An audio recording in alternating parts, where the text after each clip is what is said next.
C'est l'heure du grand dossier. Soyez bien évidemment les bienvenus sur LCI. Aujourd'hui, cet enjeu, Iran, le point de non-retour. La tension continue de monter entre les États-Unis et l'Iran. Donc, après le déploiement au Moyen-Orient, ces derniers jours de 10 navires, dont un porte-avions par Washington, Trump envisage-t-il maintenant des troupes au sol? Prépare-t-il les Américains une mission clandestine de commando visant à endommager davantage des éléments du programme nucléaire iranien? Selon le New York Times, il l'envisage. Option très risquée. Et on vous dit pourquoi. Le point de non-retour, les Iraniens appellent Washington à cesser les menaces afin de laisser une chance à la diplomatie. Mais le régime est-il prêt à reprendre les négociations sur le nucléaire? Téhéran a aussi des arguments dans le rapport de force. On vous parle du cauchemar de la marine américaine, un bateau fantôme iranien et le détroit d'Ormuz. Placé sous très haute tension entre porte-avions américains, menaces de Téhéran, des menaces qui pèsent très lourd et qui pourraient peut-être retenir le bras américain. Ce détroit, en tout cas, est au cœur des enjeux ces dernières heures. Et c'est Gallagher Fenwick qui vous dira pourquoi. En tout cas, écoutez, regardez le dernier coup de pression du président américain. Nous sommes puissants militairement. J'ai renforcé l'armée pendant mon premier mandat et désormais nous avons un groupe aéronaval qui se dirige vers un pays appelé l'Iran. Et j'espère ne pas devoir utiliser cette force. Et pour tout comprendre, pour tout décrypter, je suis ravie d'accueillir sur ce plateau Magali Berthez. Merci beaucoup d'être avec nous, éditorialiste internationale LCI. Maya Kadra, bonjour. Merci beaucoup d'être avec nous également. Vous êtes journaliste spécialiste du Moyen-Orient. Gallagher Fenwick, merci beaucoup d'être avec nous. Vous êtes grand reporter, vous êtes spécialiste des questions internationales. Et bonjour, ravi de vous retrouver bien sûr, Général Nicolas Richaud. Bonsoir, Magali. Vous êtes ancien commandant de la 7e brigade blindée. Le grand dossier Iran, le point de non-retour, c'est donc parti. Donald Trump envisage-t-il des troupes au sol? Selon le New York Times, l'une des options les plus risquées serait une mission clandestine de commando américain visant à endommager davantage les éléments du programme nucléaire iranien. Des éléments du programme iranien. Quels éléments? Et est-ce avec les Américains tout seuls, le Mossad à l'appui? Bref, on va en reparler en détail dans un instant. Mais d'abord, prenons la direction des États-Unis. Pour vous retrouver, Pierre Barbin, merci beaucoup d'être en direct avec nous, avec Thibaut Bruck. Cette question, messieurs, est-ce une question d'heure avant une décision américaine sur le dossier iranien? C'est vrai qu'il y a plusieurs options qui se mettent sur la table, notamment ce qui a été expliqué par les médias américains et notamment le New York Times, vous le disiez, avec donc la possibilité que Donald Trump envisage d'envoyer des commandos américains secrètement, directement en Iran, avec un but précis, détruire ou endommager les éléments du programme nucléaire iranien. Ce qu'il faut savoir, c'est que ce serait une opération très risquée, si ce n'est même la plus risquée, raison pour laquelle d'ailleurs l'armée américaine se prépare depuis longtemps déjà et s'entraîne régulièrement pour des exercices de ce type, à savoir des incursions dans des pays étrangers. On pense par exemple à ce qu'il s'est passé au Venezuela avec l'arrestation de Nicolás Maduro en début d'année. Donc ça veut dire que cette option est sur la table. Il faut se rappeler que pas plus tard qu'hier, le président américain à la Maison-Blanche avait eu un briefing avec ses services de renseignement. Différentes options d'attaque lui ont présenté. Ce briefing d'ailleurs a duré plus longtemps que prévu, plus d'une heure, alors qu'il devait justement durer 1 heure à la Maison-Blanche. Ce que l'on sait, c'est qu'il y a un grand plan de frappes américaines qui lui a notamment été présenté, des frappes sur le régime, mais aussi sur les installations du gardien des corps de la révolution islamique via une campagne de frappe à grande échelle. Merci beaucoup Pierre Barbin avec Thibaut Bruck en direct des États-Unis. Et donc allons plus loin sur ces 3 scénarios sur la table des Américains selon le New York Times. On le fait ensemble, Magali Berthez. Je vous en prie, suivez-moi devant cet écran. Alors, la première option, c'est de viser le nucléaire. Dites-nous comment, pourquoi? Oui, viser le nucléaire iranien, on va voir assez rapidement sur cette carte, mais ces sites nucléaires, on parle de Fordo, on parle du site de Natanz, ce sont des sites nucléaires qui ont été déjà frappés. Vous voyez là Fordo, Bushehr, Natanz, des sites qui ont déjà été frappés en juin dernier, notamment par les fameux bombardiers américains. Donald Trump, à l'époque, disait que le programme était anéanti. Visiblement, il y a quand même une volonté d'y retourner du côté des Américains. Et c'est là que le Pentagone, d'après donc le New York Times, a présenté de nouvelles options au président américain, dont cette plus risquée, qui consisterait à envoyer secrètement des commandos américains donc au sol pour détruire ou endommager gravement des éléments du programme iranien. Des unités d'élite américaines s'entraînent donc, comme le disait notre correspondant, comme ils l'ont fait avec le Venezuela. On avait vu les forces Delta à l'œuvre pour la capture de Maduro, mais des responsables américains le reconnaissent. Ça va être beaucoup plus compliqué en Iran que ça ne l'a été à Caracas. Donald Trump reste aussi très marqué, et c'est la raison pour laquelle il hésite beaucoup, par ces images. Rappelez-vous, c'était en 1980, l'échec de l'opération de libération des 52 otages américains en Iran, lancée par Jimmy Carter. Un fiasco, crash d'hélicoptère, problème technique, tempête de sable, bilan 8 morts quand même du côté américain. Un échec qui a coûté à Carter sa réélection. Est-ce que Donald Trump, lui, est prêt à prendre le risque à quelques mois des élections de mi-mandat? On se repose la question tous ensemble dans un instant, en effet. Mais outre ces frappes sur le nucléaire, Magali, quelles sont les autres options donc sur la table? Alors, il y a l'option de frapper des sites militaires. Des sites militaires, ce sont les casernes, ce sont en effet viser le corps des gardiens de la Révolution, viser aussi des figures du régime, des responsables de la répression. L'idée là, ce serait vraiment d'affaiblir ce régime qui est déjà fragilisé par la contestation, semer une forme de chaos pour changer les équilibres internes. Et pourquoi pas faire monter, par exemple, des figures de l'armée face au corps des gardiens, essayer de bouleverser l'équilibre jusqu'à une chute possible de Khamenei, mais là encore, on ne sait pas pour mettre qui à la place véritablement. Et puis il y a une dernière option. Si intervention il y aurait certainement des frappes sur le programme de missiles balistiques iranien. Ça, c'est la grande inquiétude d'Israël notamment, qui est convaincu que depuis les frappes de juin dernier, eh bien, les Iraniens ont repris leur production de missiles balistiques. Et dans ce cas de figure, il serait probable qu'Israël pourrait intervenir aux côtés des Américains. Merci infiniment. Magali Barthez. Général, je me tourne d'abord vers le général parce que d'un point de vue militaire, cette question, imaginez-vous Trump mettre une botte de GI, comme on a dit pour l'Ukraine par exemple, sur le sol iranien, l'envoyer des troupes au sol. Ça va être très compliqué. Alors, quand on dit des troupes au sol, en général, c'est une véritable invasion. C'est pas une opération commando. C'est pas ça qu'on appelle des troupes au sol en général. Ceci dit, là, on n'est pas à Caracas parce que vous êtes à plusieurs centaines de kilomètres de la mer. Ça veut dire une infiltration sans être décelée. Ça veut dire beaucoup de complicité à l'intérieur si vous voulez cibler, par exemple, les sites nucléaires. Et puis ensuite, il faut être capable de repartir parce que vous êtes aussi à des centaines de kilomètres de vos bases.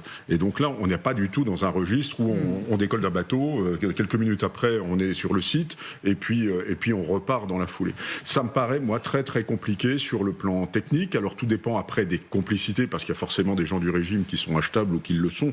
Il y a vraisemblablement le Mossad qui est présent, la CIA, mais ça n'est pas moi ce que je recommanderais naturellement. 1980 a été rappelé.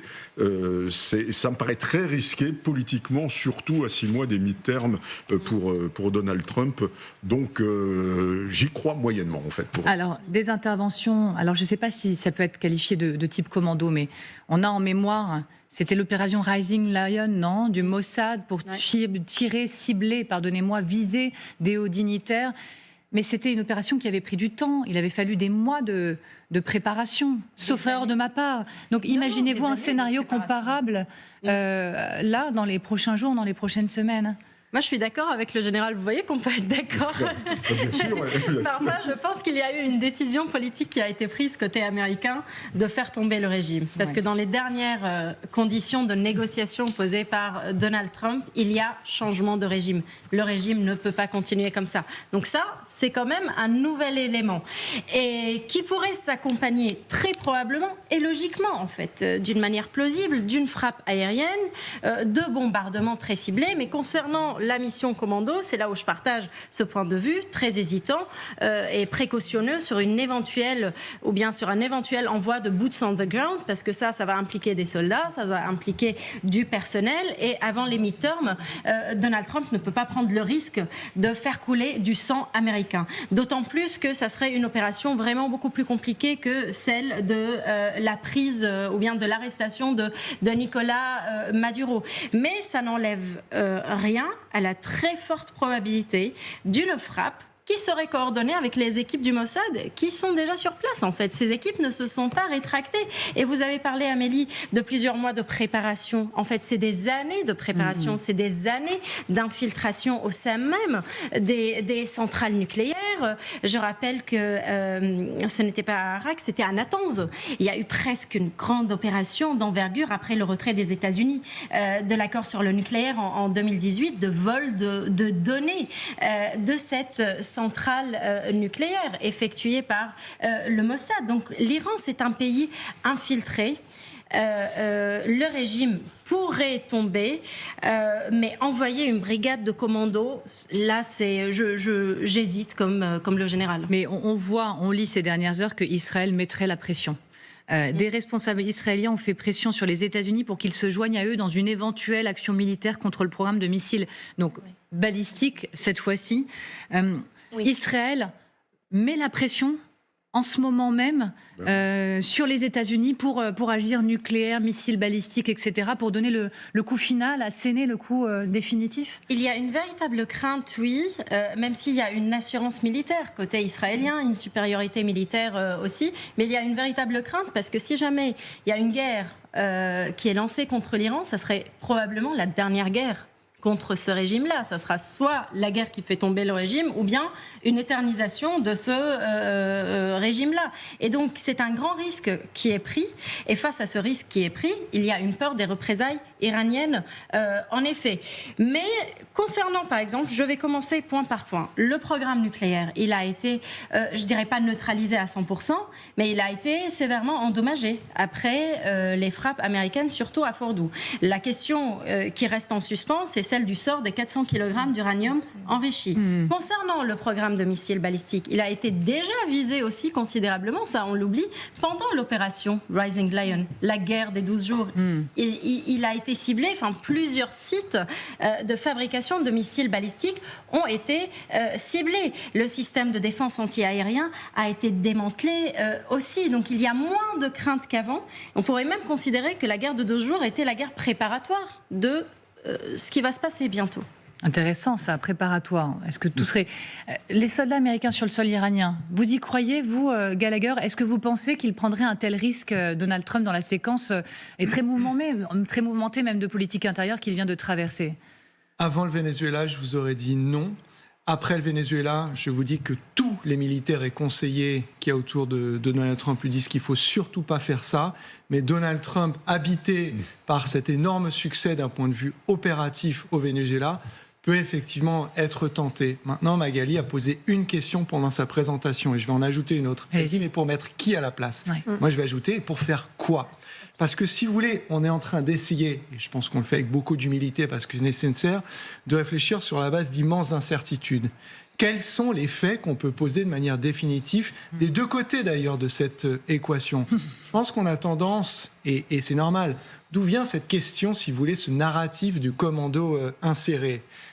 Ça fait évidemment partie de fuites organisées pour accroître dans le champ psychologique la pression sur le régime. S'il l'envisageait sérieusement, je ne pense pas qu'il y aurait des gens qui parleraient au New York Times pour dire « Ah, on va peut-être faire rentrer des commandos ». Ce qui ne veut pas dire derrière qu'il n'y a pas effectivement une action au sol, alors non pas par des GIs, mais par effectivement des commandos, et thèse qui peut être alimentée par la présence dans la région de certains avions qui viennent d'arriver, notamment C-130 je crois, qui sont spécifiquement faits pour déplacer justement des commandos. Mais en fait, on a entendu dans votre présentation de l'émission un extrait de Donald Trump qui, aux côtés de son épouse, Melania, faisait beaucoup d'ambiguïté stratégique. Il ne parle pas de régime change, Donald Trump. Il ne parle pas du tout de régime change. Et ils n'ont pas changé le régime au Venezuela. Et ça a été dit, ce serait bien plus compliqué de le faire en Iran qu'au Venezuela. Ce qu'il veut, c'est pas que le régime soit changé, mais qu'il change d'attitude sur le programme balistique, sur le nucléaire et sur, on n'en a pas parlé pour l'instant, ce qu'on appelle en mauvais français les proxys dans la région. Mais attention, je pense que ce qui est également expliqué à Donald Trump, et vous preniez l'exemple de 1980, c'est, et ça a été dit, l'Iran, ça n'est pas le Venezuela. Donc, à chaque fois que vous prenez ces situations et l'insertion de commando est la pire, vous avez 2 colonnes, qu'est-ce que ça peut nous amener potentiellement et qu'est-ce que ça peut nous coûter potentiellement? Et c'est là, vous avez un tel delta entre l'apport potentiel, y compris à Fordo. Là, j'ai bien lu la citation. Ça n'est pas écrit détruire le programme nucléaire, c'est écrit des éléments du programme nucléaire. Vous allez à Fordo, vous prenez, parce qu'ils ne savent pas où sont les 400 kg d'uranium enrichi. C'est J.D. Vance, le vice-président, qui l'a dit. Ne savent pas où il est. On a des images de camions transportant. On n'a aucune information. On ne sait pas. Vous insérez des commandos là-dedans, à la limite, même s'ils... Alors, pour faire quoi? Jusqu'à quand? Posons la question. Des milliers de scientifiques iraniens qui travaillent sur ce programme nucléaire. Je me tourne vers Magali. Vous avez posé les 3 scénarios sur la table. Pardon pour l'exercice, il est trop compliqué parce qu'on n'a pas de boule de cristal. Je reprends une expression de Gallagher Fenwick. Mais selon vous, quel est le scénario le plus crédible alors à ce stade?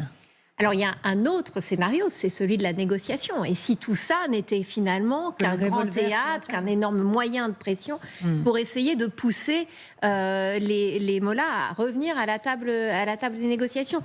On sent que, évidemment, ce serait une façon pour Trump de s'en sortir aussi par le haut. Mais en même temps, les déclarations notamment du ministre des Affaires étrangères iranien, c'est oui, on peut reprendre la négociation, mais sur un pied d'égalité et on ne touchera jamais au programme de missiles balistiques.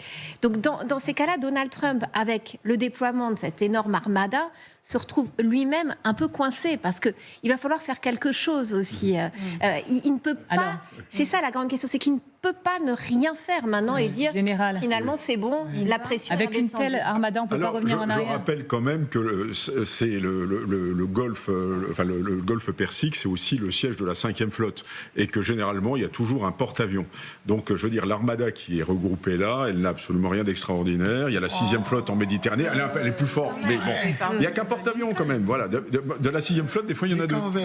Bon, voilà. Alors, ce que je veux dire par là, c'est que tout est réversible. C'est pas le déploiement de cette force qui va l'inciter forcément à faire usage de la force. Moi, je suis d'accord que dans les options, on n'est pas dans sa tête. On peut pas faire de la prédiction. Je sais plus qui disait faire de la prédiction, c'est difficile, surtout quand il s'agit d'avenir. Bon, alors, on n'est pas dans la tête de Donald Trump, mais il y a certainement dans sa tête la volonté de faire une énorme pression sur le régime iranien pour le forcer à négocier avant d'être obligé d'intervenir. Mais moi, dans toutes les options qui ont été présentées, en toute honnêteté, je ne vois pas de solution miracle qui fasse tomber le régime.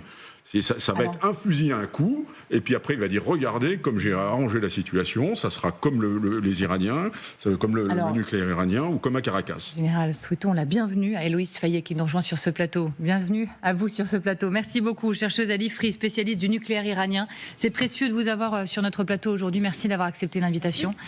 Alors, je remets cette information sur la table pour nos téléspectateurs et pour vous, selon le New York Times, l'une des options les plus risquées serait une mission clandestine de commando américain visant à endommager davantage des éléments du programme nucléaire iranien. Ça vous semble réaliste? Ça vous semble crédible? Alors déjà, on peut se rappeler que les États-Unis ont publié il y a quelques jours leur stratégie de défense nationale, dans lequel en fait ils s'engagent justement, ou en tout cas ça montre une volonté de ne plus s'engager dans des guerres longues et dans des guerres surtout qui pourraient endommager en fait la vie d'Américains. Il me semble, et comme ça a été dit déjà sur le plateau, qu'une opération de commando dans une zone où on ne sait rien, étant donné qu'il y a peu d'éléments sur les sites nucléaires iraniens qui ont été en partie détruits en juin 2025, me semble, on va dire, un peu en contradiction avec cette stratégie américaine. Alors, Donald Trump n'est pas à un premier écart par rapport à sa stratégie, évidemment un premier écart près, mais en tout cas, il me semblerait, disons, assez périlleux, effectivement, de conduire une telle opération, étant donné qu'en plus, il y aurait déjà plutôt des commandos, cette fois israéliens, sur place. Alors, ce qui nous surprend beaucoup, c'est d'entendre parler de cibles avec des éléments du programme nucléaire iranien à la clé, puisque Donald Trump lui-même assurait qu'il en avait vraiment fini, il avait oblitéré, pour reprendre son mot précisément, le nucléaire iranien. Bon, donc on comprend qu'il n'en est rien, mais que sait-on de ce qu'il en reste? Alors effectivement, en fait, il y a une forte politisation du renseignement américain autour du nucléaire iranien. Donc effectivement, Donald Trump avait dit oblitération, ce qui n'est évidemment pas le cas. Et donc en fait, depuis plusieurs semaines, voire plusieurs mois, on voit au sein de l'establishment républicain américain des images satellitaires être analysées pour signaler que non, beaucoup d'éléments n'ont pas été détruits, que des travaux ont lieu, notamment sur des sites, le site de Talegan qu'on ne voit pas sur la carte. Et donc, en fait, ça montre bien que du côté en fait, des républicains, ils sont en train de construire le récit autour de la nécessité d'une nouvelle opération pour cibler notamment le programme nucléaire iranien. Rappelons qu'aujourd'hui, l'Iran n'a pas d'armes nucléaires, qu'ils n'ont jamais eu d'armes nucléaires. Et donc, en fait, la principale menace que pose l'Iran à ses voisins, ce n'est pas une hypothétique arme nucléaire, ce sont les sites de lancement de missiles balistiques de courte et de moyenne portée. Vous en avez déjà parlé avant mon arrivée, mais à mon avis, c'est plutôt ça qui pourrait être ciblé en cas d'opération américaine. Et Maya Kadra, puisqu'on doit malheureusement vous laisser filer dans quelques instants, selon vous, le scénario le plus crédible sur la table, vous n'échapperez pas à la question? Non, je ne comptais pas échapper à la question. Je pense qu'il y aura des ciblages de sites nucléaires, en effet, des ciblages aussi de sites de fabrication de missiles balistiques, même si ça a déjà été ciblé. Mais en fait, on parle en Iran de sites itinérants aussi, que ça soit concernant le nucléaire ou bien les bases de lancement de missiles balistiques. Et ce sont évidemment, comme Héloïse l'a rappelé, les missiles balistiques qui posent le plus la menace actuellement. Premièrement sur Israël, mais non seulement de la part de l'Iran, de la part aussi du Hezbollah qui garderait des sites en pleine montagne libanaise, au nord de la plaine de la Beka, de missiles balistiques. Et donc, si jamais ils veulent s'aventurer dans cette guerre-là, il faut neutraliser certains bras armés de l'Iran aussi, qui maintiennent certaines capacités. Vous êtes bien devant le grand dossier avec cet enjeu Iran, le point de non-retour. On en parle avec mes invités. Là, tout de suite, c'est l'essentiel de l'actualité. Et une bonne nouvelle pour la France. L'économie française confirme sa résistance. Un bon départ pour 2026, en hausse de 0,2% en quatrième trimestre. Le PIB a progressé de 0,9% l'an dernier, selon la première estimation publiée ce vendredi par l'INSEE. Et oui, en ce début d'année, des signaux positifs apparaissent. L'Ukraine. Donald Trump a demandé à Vladimir Poutine d'épargner Kiev jusqu'au 1er février, selon le Kremlin. Le président américain a assuré que son homologue russe avait accepté de cesser les frappes sur Kiev et d'autres villes pendant une semaine, alors qu'est attendue une vague de froid très intense. Et puis, une image de l'Open d'Australie avec Novak Djokovic qui élimine le numéro 2 mondial Yannick Sinner au terme d'un match fou. À 38 ans, l'inusable Serbe affrontera Carlos Alcaraz en finale. Voilà pour l'essentiel de l'actualité. Vous êtes toujours donc devant le grand dossier Iran, le point de non-retour, et toujours pour tout décrypter, tout comprendre. Magali Barthez, Gallagher Fenwick, le général Richoux. Et oui, que serais-je sans mes bras qui font comme ça. Et merci beaucoup à Héloïse Féaillé d'avoir accepté notre invitation. Vous êtes légèrement débordée en ce moment, chercheuse à l'IFRI, spécialiste du nucléaire iranien.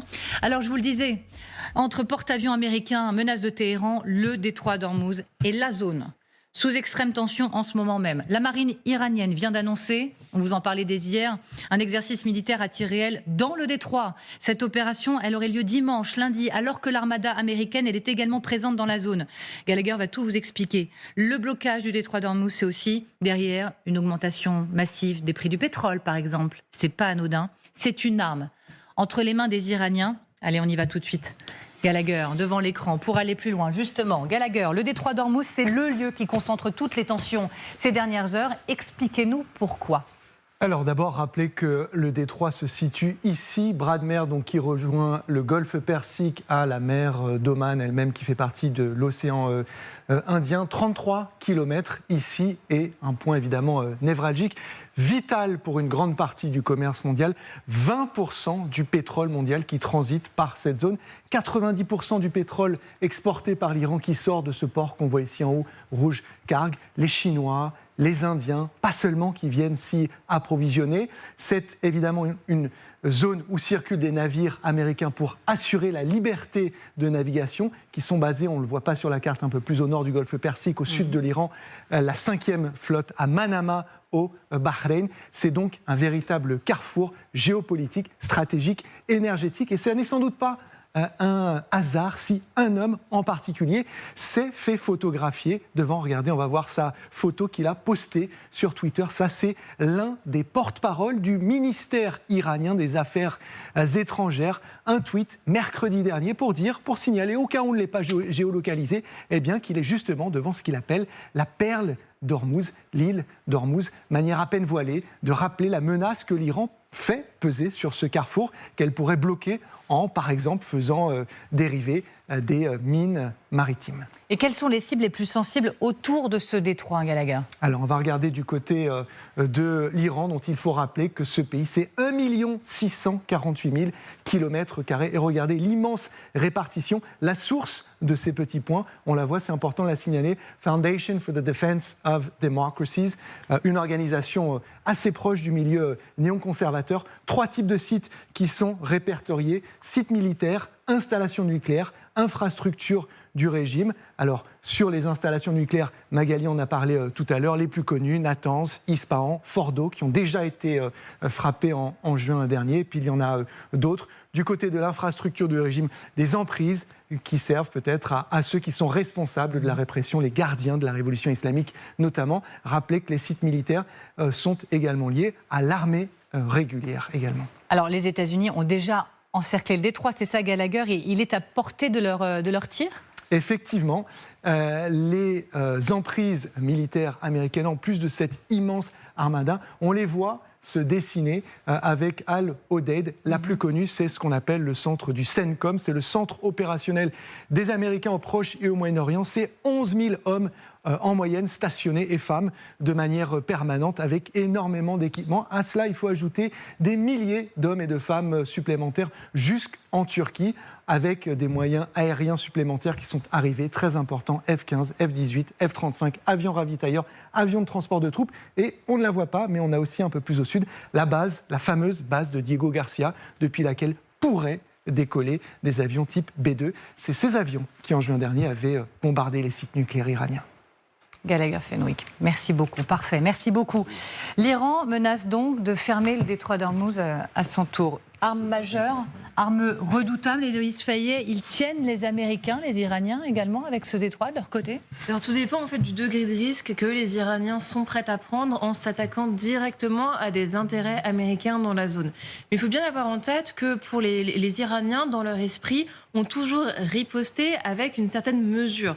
On peut reprendre un petit peu de recul, notamment donc, les affrontements directs entre Israël et Iran commencent vraiment en avril 2024, lorsque Israël tape le consulat iranien à Damas. Ensuite, l'Iran réplique sur le territoire israélien en laissant un certain préavis, une quinzaine de jours, et en prévenant en amont qu'ils allaient frapper le territoire israélien, ce qui a permis aux Israéliens de se préparer un petit peu.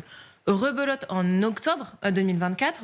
Après la mort par Israël de Hassan Nasrallah, donc le secrétaire général du Hezbollah, là les Iraniens répliquent avec un petit peu moins de préavis. Et puis pareil, en juin 2025, toujours quelque chose d'assez télégraphié. Et puis la seule riposte iranienne à la frappe américaine de juin 2025, c'était sur la base américaine au Qatar, et qui, elle, pareil, avait été en fait évacuée en amont. Il y avait eu à peu près 3 jours de préavis. Donc les Iraniens, en fait, ils pensent ils sont persuadés qu'ils ont agi avec beaucoup de modération, de retenue, et ça leur a servi à quoi ? À rien. Étant donné que ça les a montrés au contraire comme étant assez faibles. Et donc maintenant, effectivement, le risque, c'est une riposte beaucoup plus démesurée, disproportionnée, pour que les Iraniens envoient enfin un message. Et donc ça pourrait effectivement passer par des attaques de drones sur des bâtiments américains dans la région, ce qu'ils avaient déjà fait dans les années précédentes. Il faut se rappeler qu'en 2019, 2020, 2021, on avait une série d'attaques de drones iraniens sur des bâtiments de commerce américains. Et c'est bien de ça dont les voisins, en fait, de l'Iran et d'Israël ont peur. L'Arabie Saoudite, le Qatar, les Émirats, et tous appellent les États-Unis à la retenue. Oui, parce qu'on sent bien que la pression est surtout mise sur les alliés dans la région. D'ailleurs, les Émirats arabes, l'Arabie Saoudite ont annoncé vouloir fermer leur ciel s'il y avait frappe américaine. Donc, et d'ailleurs, je voyais des hauts responsables des forces navales, des gardiens de la Révolution, qui disaient « Mais Washington et ses alliés devraient savoir que si la sécurité de leur alimentation, de l'énergie et même du commerce est assurée par ce passage, nous pouvons transformer cette même sécurité en insécurité. » Et ça fait paniquer les voisins. Ça fonctionne, ces menaces fonctionnent. Ces menaces fonctionnent parce qu'en effet, c'est un vrai pouvoir de nuisance, comme l'a expliqué Gallagher, parce que ce détroit d'Ormuz, 20% du pétrole mondial, c'est quand même pas rien. Donc, en effet, des pays comme l'Arabie saoudite, notamment, sont extrêmement inquiets. Et le téléphone n'arrête pas de sonner, manifestement, à la Maison-Blanche. Vous savez, il y a 2 semaines, au moment où les manifestants étaient dans la rue, déjà, il y a eu cette menace de frappe imminente américaine. Qu'est-ce qui a fait notamment reculer Donald Trump? Ce sont ces coups de téléphone. Parce Oman, que déjà, Arabie Saoudite, Oman, Arabie Saoudite, Égypte, tous, ils ont appelé en disant non, attendez, attention à cette riposte. Et là, on voit se reproduire en fait le même scénario.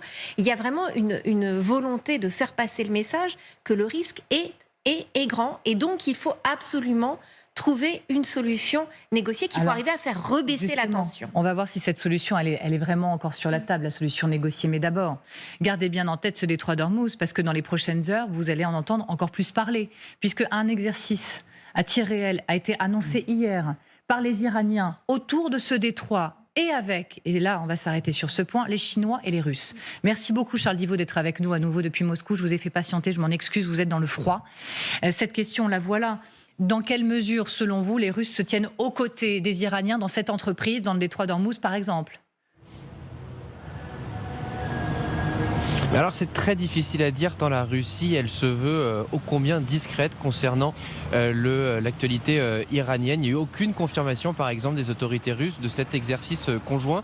Pour autant, il faut bien savoir une chose, c'est que les deux pays, ce sont des alliés historiques qui ont même signé, il n'y a pas plus tard qu'1 an, un grand accord de partenariat stratégique autour de questions économiques, de questions diplomatiques, mais également de questions militaires, ce qui prévoit par exemple l'échange d'informations, mais également, pourquoi pas, l'organisation d'exercices militaires conjoints pour former les armées russes et iraniennes ensemble. S'il n'y a pas encore eu de prise de position très claire de la part du Kremlin, c'est qu'il faut bien comprendre une chose. La Russie, sur ce dossier, en fait, elle marche sur des œufs. D'un côté, il ne faut pas trop se fâcher avec les Américains alors que des négociations auront lieu dimanche concernant l'Ukraine, mais il ne faut pas non plus trop s'éloigner de l'allié historique qu'est l'Iran.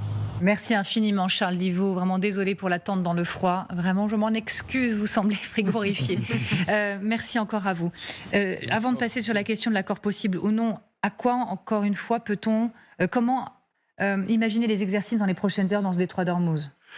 Les exercices iraniens, russes, chinois. Eh bien, ce sera vraisemblablement des exercices alors qui peuvent combiner des unités lourdes, des unités et des batteries de missiles à terre, parce que c'est 33 km, donc absolument toute la largeur du détroit est parfaitement atteignable par des missiles à terre.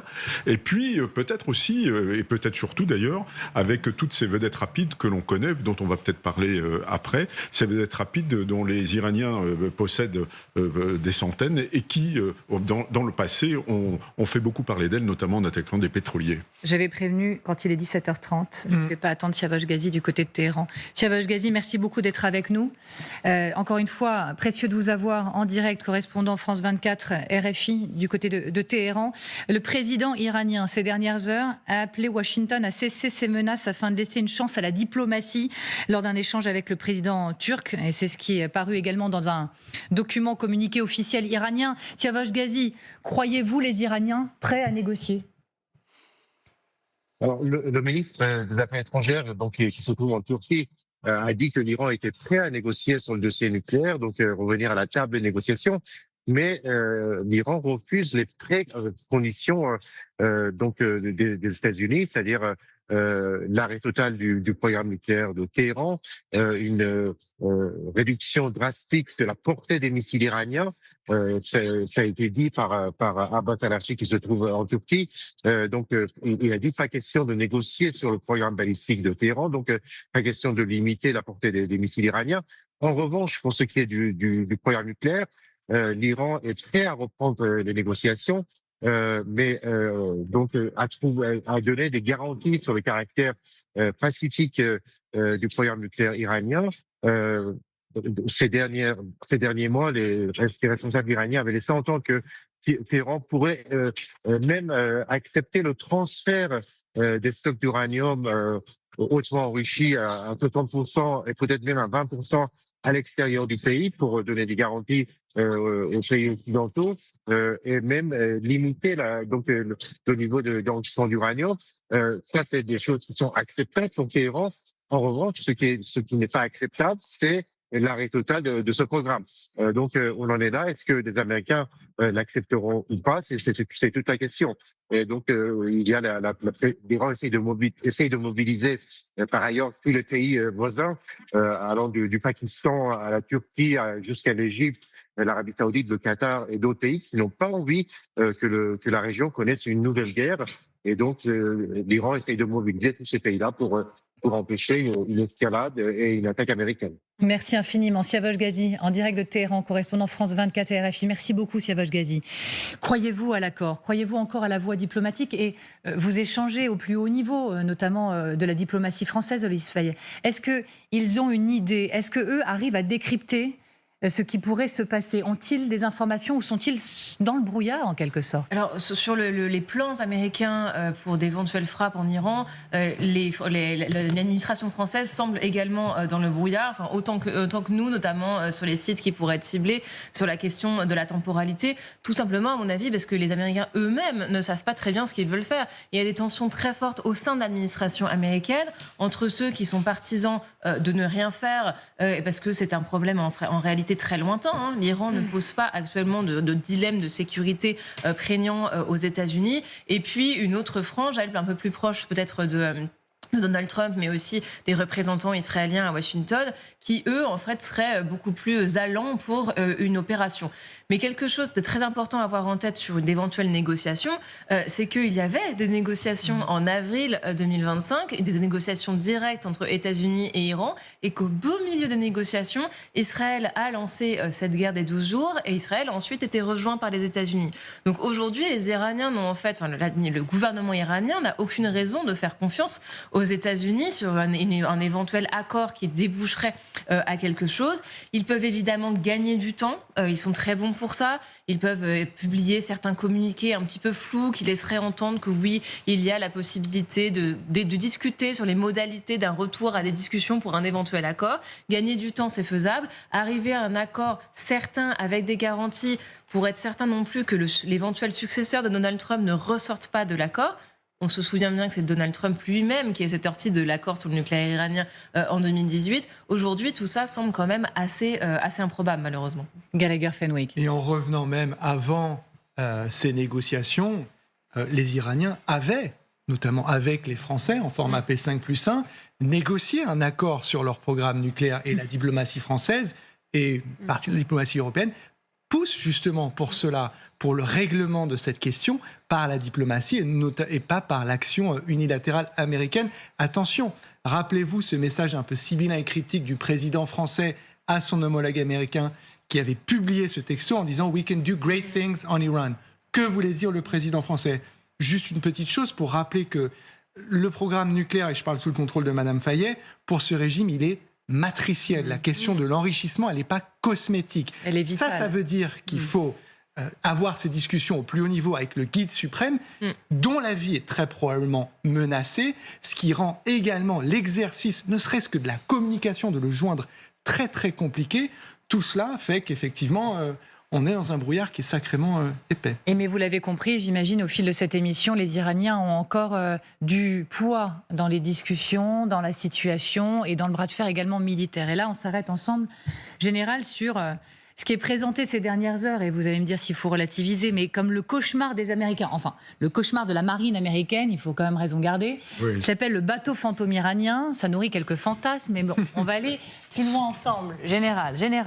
Voici une image, si elle apparaît bien, une image de ce qui est présenté comme le navire fantôme. Moi, je lis même menace redoutable, prédateur silencieux et furtif. Bref, on a besoin de votre regard. Oui, alors c'est ni plus ni moins en fait ce qu'on appelle une vedette rapide. C'est pendant la Deuxième Guerre mondiale, il y avait deux nations, c'est un concept qui est assez ancien, deux nations avaient des vedettes rapides, c'était les Allemands, des Schnellboote, qu'ils ont utilisé notamment dans la Manche, et les Américains aux Philippines, parce que c'est sur une vedette rapide comme ça que MacArthur a été évacué des Philippines à Corregidor, où il était encerclé, et parce que ça va à 40 km/h, c'était des lance-torpilles, le concept n'a pas beaucoup changé. Les Allemands en avaient encore, moi j'ai embarqué sur des vedettes rapides en Baltique Baltique avec les Allemands, comme j'ai fait l'école de guerre allemande. Donc ça va très très rapide, c'est absolument rapide. Ça lance des missiles, des torpilles plutôt, mais ce sont des navires côtiers. C'est-à-dire qu'à partir du moment où la force aéronavale se retire de quelques centaines de kilomètres, bien entendu, ces bâtiments qui sont petits, qui n'ont pas de logistique, qui n'ont pas d'autonomie, qui ne tiennent pas la grosse mer, ne sont pas capables d'aller suivre des unités de la marine qui seraient à 800, 1000 kilomètres. Parce qu'un porte-avions, on voit bien qu'il est capable de... il se retire pour être hors des coups et ensuite il lance ses vecteurs, bien entendu, ces avions qui peuvent aller très très loin. Donc en fait, non, ça n'est certainement pas une arme miracle dans la stratégie, d'autant plus. Alors, les Iraniens auraient 500 navires rapides, comme ça, de vedettes rapides, mais ils en auraient à peine une dizaine de ce type-là.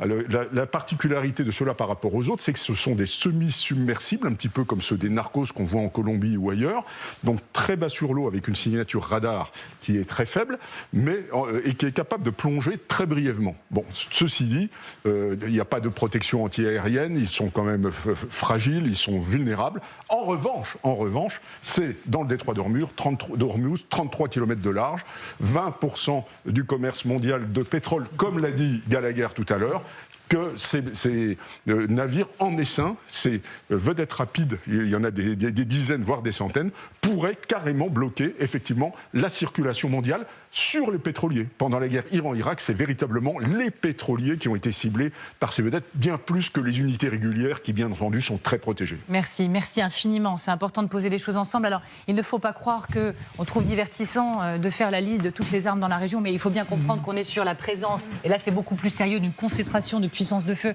assez importante dans une zone extrêmement stratégique. J'espère que vous le comprenez avec nous dans la région. Mais j'espère, Véronique, en régie, est-ce qu'on peut regarder la dernière vidéo en date de propagande des Iraniens, parce qu'il y a aussi cette guerre de communication qui est toujours en cours et sur laquelle les Iraniens misent énormément ces dernières heures, et on a toujours besoin de comprendre quelle est la réalité derrière les images et la guerre psychologique. Les Iraniens, oui, tout à fait, c'est le sabre. Les Iraniens ont-ils, oui ou non, la puissance qu'ils revendiquent ? Alors, les faits. Non, enfin je veux dire, on l'a très bien vu pendant la guerre des 12 jours. Le régime iranien a expliqué qu'ils avaient été vainqueurs de cette guerre, étant donné qu'ils ont effectivement, leurs missiles ont fait plusieurs morts et des dégâts en Israël. Après, tout dépend de ce dont on parle. Si c'est pour résister à un torrent de missiles tirés par des navires de guerre américains ou par des aéronefs, non, la défense antimissile et la défense sol-air iranienne a quand même été sérieusement endommagée en juin. On n'est pas du tout certain qu'ils aient réussi à la reconstruire. Il y a eu aussi une attrition parmi les commandants militaires donc en juin dernier, et là aussi on n'est pas sûr que toute la hiérarchie ait été entièrement reconstruite, et donc en fait effectivement il leur reste la communication avec une très belle maîtrise de l'intelligence artificielle, mais on peut voir aussi que du côté de Trump la communication joue beaucoup. La plupart de ses messages passent par sa plateforme Truth Social, avec un usage des majuscules parfois quand même assez déroutant. Et en fait, il y a aussi une incohérence du côté américain entre certains conseillers qui vont expliquer que c'est OK pour l'enrichissement, mais à un certain seuil. D'autres qui vont dire non, absolument pas d'enrichissement. Et comme le disait Gallagher, c'est absolument crucial pour le régime iranien, d'autant plus que sur le plan juridique et légal, vous pouvez effectivement empêcher l'Iran d'avoir une arme nucléaire, vu qu'ils sont signataires du traité de non-prolifération. En revanche, pour tout ce qui est application civile de l'énergie nucléaire, vous ne pouvez pas les empêcher d'avoir un tel programme. Et pareil, sur le balistique ou sur le réseau de milices chiites dans la région, il n'y a aucun texte ou traité qui empêche un pays d'avoir des missiles balistiques. Le grand dossier se poursuit et toujours cet enjeu. Trump sous plan pour mettre l'Iran à genoux, le régime iranien prêt à frapper l'Europe. C'est l'autre question qui nous intéresse aujourd'hui, toujours avec Magali Barthès, toujours avec Gallagher Fenwick, le général Richoux, et donc avec Héloïse Fayet. Merci encore une fois de prendre le temps d'être avec nous, chercheuse à l'IFRI et spécialiste du nucléaire iranien. Et donc oui, les Iraniens nous menacent, nous, les Européens.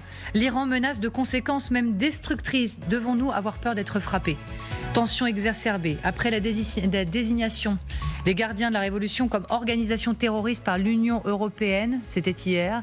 Téhéran menace donc de représailles. Le secrétaire du Conseil national de sécurité iranien affirme que les forces armées du pays ayant soutenu la récente résolution de l'UE vont être considérées comme des organisations terroristes. Bon. Siavosh Ghazi, merci beaucoup d'être avec nous, en direct de Téhéran, correspondant France 24 et RFI. Siavosh, imaginez-vous les Iraniens nous frapper, joindre les actes homo? Non, ce qu'a déclaré donc le secrétaire du Conseil suprême de la sécurité nationale est que donc selon une loi qui a été votée par le Parlement iranien, c'est pas une loi récente, donc après la décision de l'Union européenne, toutes les armées des pays européens, des 27 pays européens qui ont voté en faveur de l'inscription des gardiens de la révolution sur la liste des groupes terroristes seront désormais considérés comme des entités terroristes. Ça a été déjà le cas, par exemple, pour les États-Unis ou pour le Canada, par exemple, lorsque une décision identique avait été prise par ces pays-là, ou pour l'Australie, par exemple. Il y a d'autres mesures qui sont évoquées par les médias iraniens contre les pays européens, notamment, par exemple, une expulsion de tous les attachés militaires des pays européens qui sont en Iran.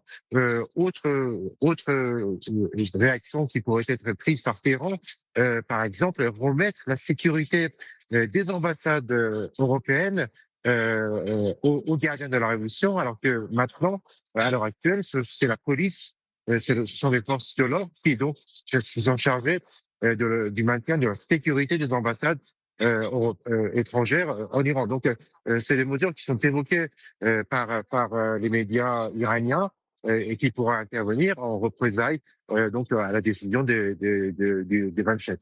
Merci infiniment, Siavosh Ghazi, correspondant France 24 et RFI à Téhéran. Merci encore une fois d'avoir été avec nous, Siavosh. Toujours aussi précieux, bien sûr. Je vous voyais beaucoup réagir pendant son intervention. Pourquoi ?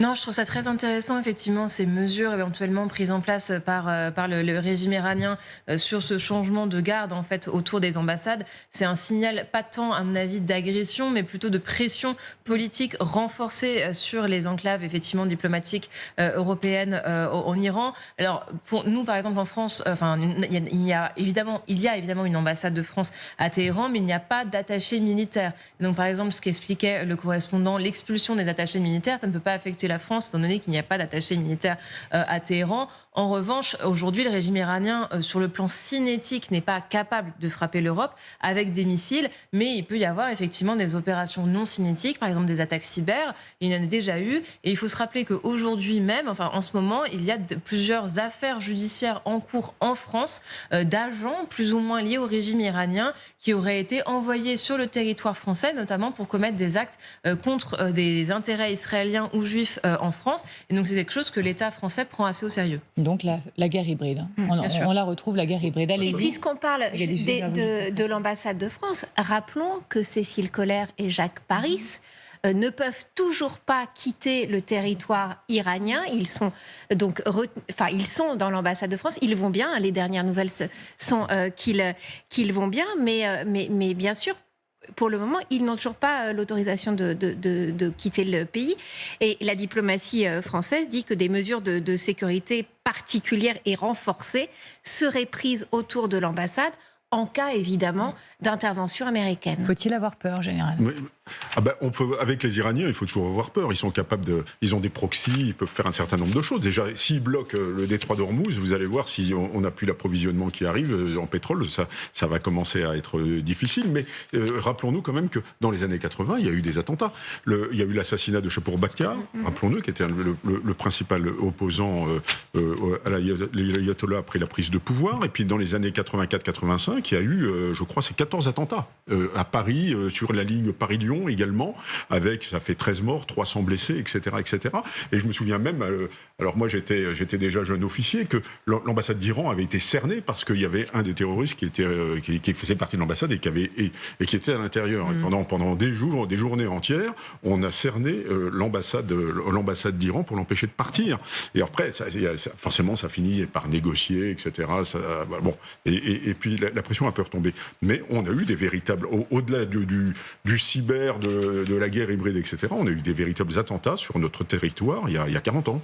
Et nos troupes, nos hommes, nos armées au plus haut niveau, ils sont inquiets présentement. Les intérêts, ça peut être nos intérêts français dans la région qui pourraient être visés, nos bases, etc. Bien Il sûr. y a une inquiétude, une fébrilité. Il faut rappeler qu'il y a plusieurs milliers de militaires français qui sont déployés au Moyen-Orient, principalement aux Émirats arabes unis, en Irak et également en Jordanie. Aujourd'hui, ce que me disent les hautes autorités françaises, c'est qu'il n'y a pas en réalité d'inquiétude particulière.